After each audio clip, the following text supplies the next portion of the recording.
Deleted हो गया board के लिए, तो बोर्ड से कॉम्बिनेशन ऑफ रजिस्टर थोड़ी ना हट जाएगा है, रजिस्टर्स के अंदर करंट निकालना थोड़ी ना हट जाएगा। अभी जेई नीट से तो नहीं हटा है, तो मैं इसको कैसे हटा सकता हूँ। जो तुम्हें यहाँ पे एक भ्रम हो रहा है ना कि बोर्ड से ये टॉपिक हट गया, इसके सवाल नहीं आएंगे। अभी इसके बाद तुम्हारा क्या व्हीटस्टोन ब्रिज हट जाएगा, क्या तुम्हारा किरचॉफ लॉ हट जाएगा, क्या तुम्हारा पोटेंशियोमीटर हट जाएगा, क्या तुम्हारा वोल्ट मीटर एमीटर हट जाएगा, क्या तुम्हारा मीटर ब्रिज हट जाएगा, क्या क्या हटाओगे भाई। ये बेसिक्स है, ये छोड़ दोगे। अगर यही नहीं पता होगा कि सीरीज में करंट सेम है तो आगे के कोई भी सवाल नहीं कर पाओगे। आगे बढ़े तो भाई यहाँ पे आते हैं। तो यहां से करंट आई निकला, सब में गया। ये बात एकदम भ्रम में तुमने सोचा है कि अब क्लास 11 से क्या हटाया तुमको पता है? पता है क्लास 11 से क्या हटाया है? लॉज ऑफ मोशन हटा दिया। बोला Newton first law, Newton second law, Newton third law नहीं पढ़ना है। लॉज ऑफ मोशन के अंदर बोला first law, second law, third law नहीं पढ़ना। बच्चे को F = ma नहीं पढ़ना। आप बताओ क्या पढ़ेगा आगे वो? F = ma नहीं पता तो पूरी 12th की फिजिक्स चली गई उसकी है। न्यूटन थर्ड लॉ नहीं पढ़ा, फ्री बॉडी डायग्राम नहीं पढ़ाएगा तो करेगा क्या? ये बहुत बड़ा भ्रम है तुमको कि सिलेबस में से ये हट गया तो क्या बस नहीं पढ़ेंगे। अरे ये नहीं पढ़ोगे व्हीटस्टोन ब्रिज कैसे सॉल्व करोगे हैं? जितने तुम्हारे इंस्ट्रूमेंट है वो कैसे करोगे? किरचॉफ लॉ कैसे पढ़ोगे? तो ये सिर्फ भ्रम है तुम्हारा। आ जाओ। तो यहां से ये हो गया करंट।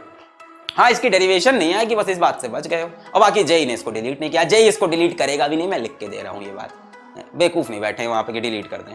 चलो भाई ये हो गया। मुझे तो पता नहीं है बोर्ड का सिलेबस रिड्यूस करने के लिए टीम बैठी थी कि क्या किया था। किसी एक बच्चे को बुला लिया था एचआरडी मिनिस्टर ने, अपने किसी जान पहचान के बच्चे को, बेटा इधर आओ, क्या क्या नहीं पढ़ा तुमने?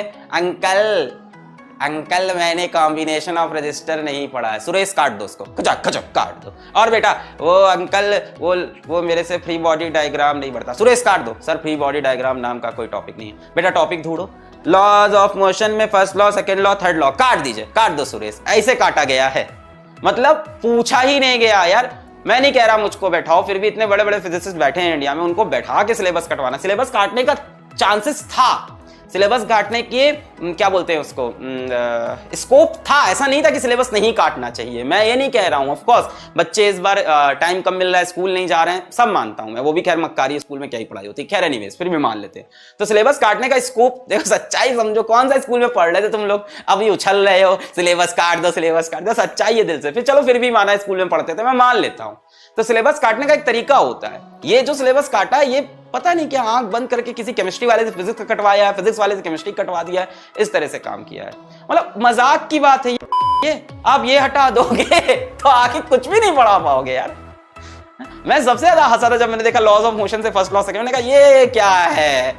ये तो मीठी गोली दे दी बच्चे को। वर्क पर एनर्जी कैसे पढ़ाओगे ये बताओ? F = ma। फ्रिक्शन नहीं काटा फ्रिक्शन नहीं काटा। अब बच्चे को एफबीडी बनाना नहीं आता, फ्रिक्शन का एक सवाल ना हिलेगा उससे। रोटेशनल मोशन कैसे करेगा ये बताओ? रोटेशनल मोशन से क्या काटा है? Parallel axis theorem, perpendicular axis theorem. मान लिया, चलो वो एक चीज, चलो ठीक है मान लिया। बहुत सारे सवाल कट जाएंगे उसकी वजह से, वो मान लिया। पर रोटेशनल में फोर्स का बेसिक कॉन्सेप्ट एफबीडी बनाना है। F = ma नहीं पता तो टाउ = I α आएगा कहां से भाई? मतलब इतनी ऊपर से मिस्टेक है ना, कोई भी जाके धज्जियां उड़ा दे। तो इस एकदम भ्रम, मैंने इस टॉपिक पे बात भी नहीं की, इस पे एकदम भ्रम में मत रहना इस तरह के। आ जाओ। सो करंट I = मतलब हंसी आती है यार, इस तरह से कौन करता है? आपके पास इतने फिजिसिस्ट इंडिया में बैठे थे, किसी को बैठा लेते, हमको बैठा लेते, कुछ पैसे दे देते, 1 करोड़ 2 करोड़ रुपए तो सॉरी। हाँ तो सुरेश ने सस्ते में कर दिया, बच्चे ने हल्के में कर दिया।